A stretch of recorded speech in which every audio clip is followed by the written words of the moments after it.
Okay, so first of all, what is critical reading and writing? Well, when I first designed this class, I thought of one thing, and that's just I don't want students to only memorize information, but like read a text, memorize a few details, and then move on to the next one. And I thought it's very important that students need to learn how to actively engage with information, right? They need to learn how to evaluate it, and then they need to learn how to critically synthesize or combine different sources in order to form their own individual perspectives. Because later on in high school and even college, that's what upper level courses are all about. It's about the analytical skill, the ability to form your own argument, the ability to write it very clearly and concisely. So as a series, CRW is designed to teach students these foundational skills. So I think about it as, as teachers, we give students the tools, right? So if you teach a person how to use a hammer, they can then use that hammer to, I don't know, build a desk or build a house, right? So if I am giving my students this tool of how to read accurately, how to write well, and how to analyze information, they should then be able to apply those skills to a variety of other things, including, standardized tests, right, essays, or even just writing that they do for fun or even for publication. So it's very much what I would call a foundational class. This is a brief, I would say, goal statement for the courses. So as you can see, it's very much that we believe in giving students a class that will challenge them, right? Because I think one of the weaknesses of, Western education is just that maybe sometimes we coddle students too much. And that's not the same as encouraging students, but I feel if a student is not at least feeling uncomfortable in a class, or at least he feels like he's being challenged, then they're not learning anything new. And I very much want all my students to learn something new through going through the classes. So we design the material so that it's appropriate for each grade level, for each student, that they can enter the class and they won't find it overly difficult, but they'll find it difficult enough that they should gain something new after exiting it. Okay, so this is just a brief excerpt from our series design map. I did not include the entire series. Our entire series actually goes from kindergarten all the way up to 9th, 10th grade. But I only included the grade levels that I am in charge of, and that's, if you notice here, it's level 2. You probably can't see it, apologies. Level 2 honors, level 3 honors, and then here is level 4. And our levels are divided based on 2 factors. One is grade. So you notice that level 2 is for grades 5 to 7, right? And the second one is what we call Lexile score. So Lexile score is just a numerical indication of a student's reading ability. It's not that we're completely data-driven, but I think it's helpful to at least get some indication of a student's reading ability so that they can be put in an appropriate class.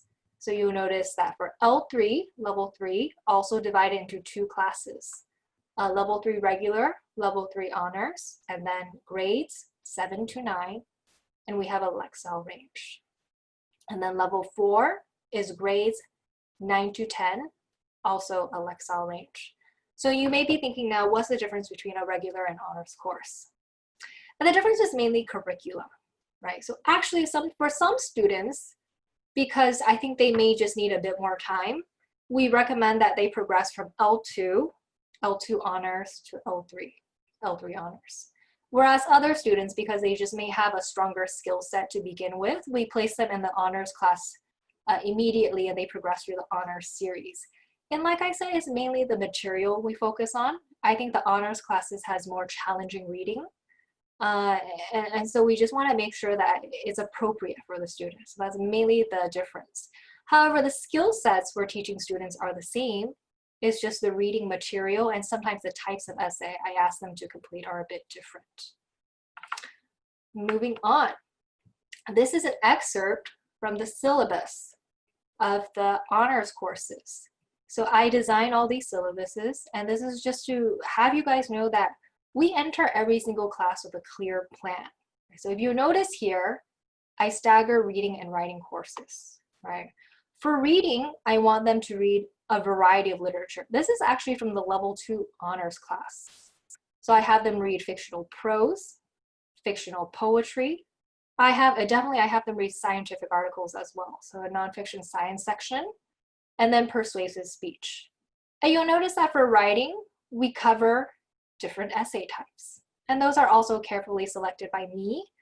The writing classes actually are paired with the reading in a way, because a literary analysis essay is where you essentially analyze fictional prose.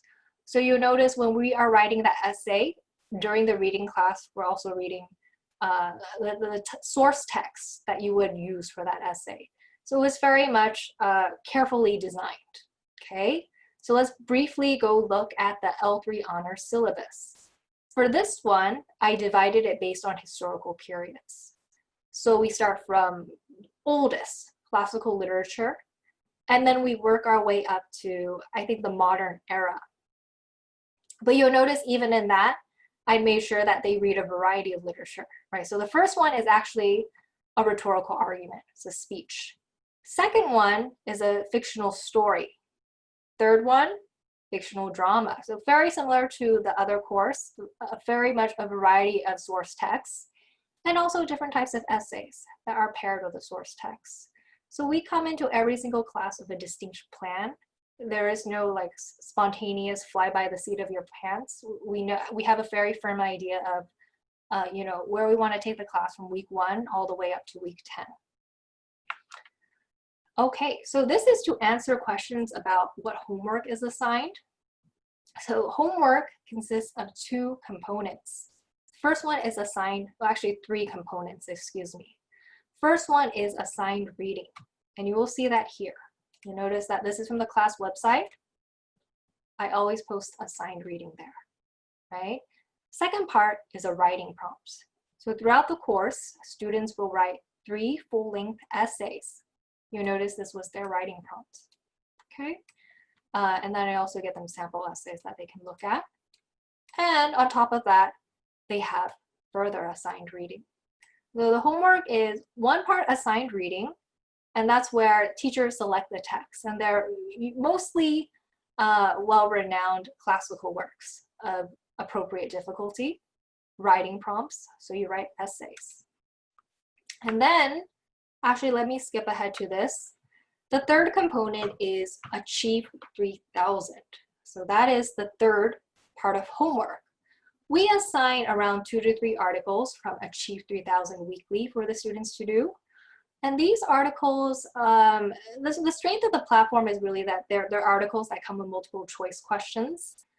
So students will answer a variety of like reading comprehension questions in correlation with the Achieve 3000 articles they read. And the strength of the platform is that it's very much data analytics. It can analyze the student's reading ability and give you a numerical score so that it's easier for us to track progress.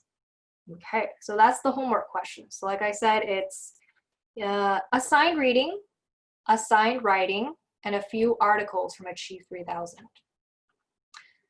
Another question I get is, how is class structured? Well, as you can tell from the syllabus, we divide it based into reading and writing courses, right? The reading class is always divided into 2 sections. So each class is 1.5 hours. In the reading class, for the first 30 minutes, I have us do a passage together. So it's usually a more challenging passage, and then we answer multiple choice questions as a class. And I always give explanations for, which is the correct answer. So this is very much preparing students for more standardized tests, teaching them rhetorical comprehension. And then the second part, we review their assigned reading. And since the assigned reading is very challenging, and is also, most of these texts I assign are very rich in analysis, we go over things like, 1, basic comprehension, but also different levels of analysis, such as use of language, argumentation, theme, etc.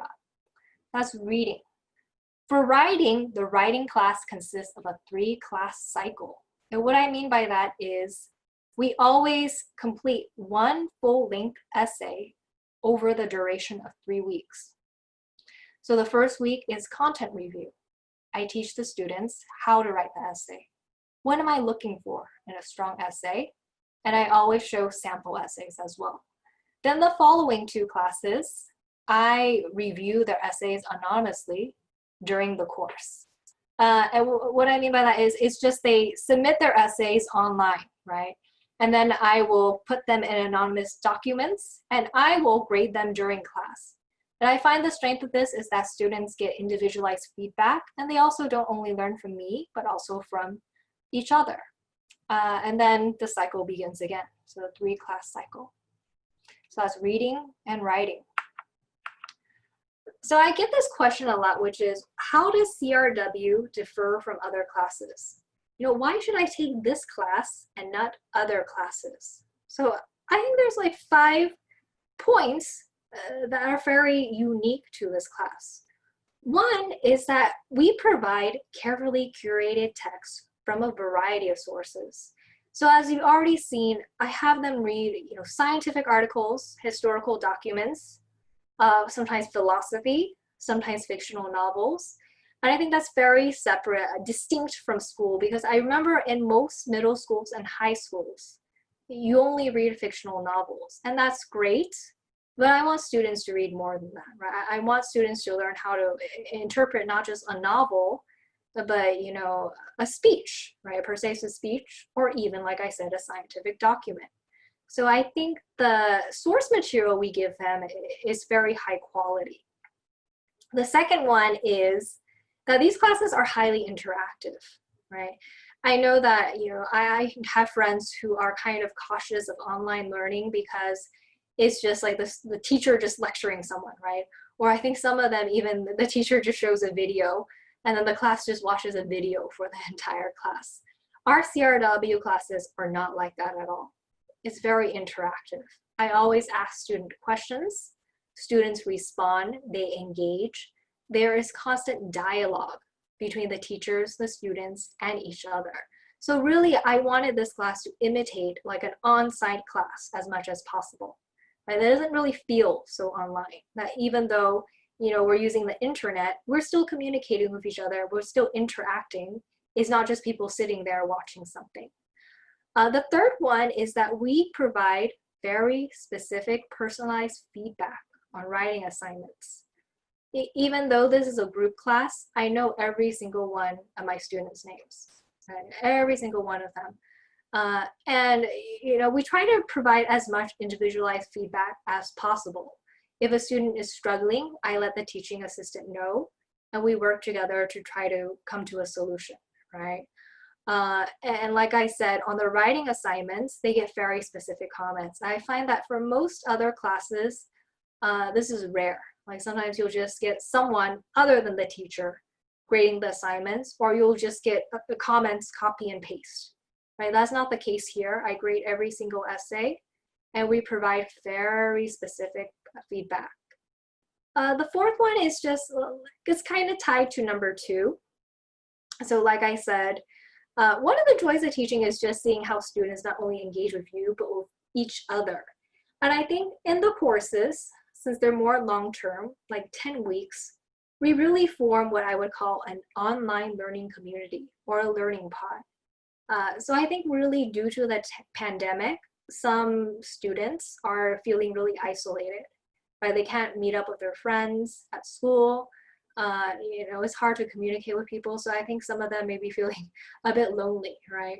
And I think even as parents, you send kids to school not just to learn things, but also to teach them how to socialize, right? And I think my students, all of them, from what I've observed, they're just really great, right? They're all very smart, bright kids who are very driven. So I think it is really a great community of students that, they can learn, not only from me, but from each other. Sometimes during breaks, because I give them a 10-minute break during class, I'll notice the students chatting with each other. So it really just feels like, not like a family, but definitely like a very close-knit community that way. And I think that's a really positive benefit of the class. Like the students feel like, like it's a real class, it's a real community with their classmates that they get to know. And then the fifth one is results. So I've seen massive improvements in reading and writing through my students. So reading, we've had people improve by like 250 Lexile points. Writing, I will show you very quickly 2 sample essays by a student who went through the class. And I think you can see the difference for yourself. So I really do think our critical reading and writing series is very different from anything else that's being offered right now. It is very much a very strong, a very, I think, informative, engaging, and interactive series. Okay, so now I'm just going to show you the essay. So this is the first essay a student wrote for me, rhetorical analysis. This was the complete essay, and it's not bad, but if you take the time to read it, you'll notice that some of the analysis is very simple. Okay, so this is the second essay. And so you'll see this is not even their complete essay. Their essay was even longer than this. And if you take the time to read it, you'll realize that even though there are some imperfections, analysis is so much more sophisticated than it was here, right? It's not perfect, but I think anyone who looks at these two, they can see that this is clearly someone who I think enjoys writing more and also clearly improved in how to express themselves through writing. And I think, you know, one of the best, I think the positive things that I've gotten out of the series is just really seeing kids develop a love for reading and writing. I think as a teacher, that's probably the greatest gift, right? That you don't just teach your students information, but you foster in them a passion for a subject so that they will try to learn it of their own volition. So again, that is our critical reading and writing courses. I hope I've given you a comprehensive overview of what they entail. And like I said, they're a very wonderful series, so I hope to see some of you in the classes. Thank you so much. Have a good one.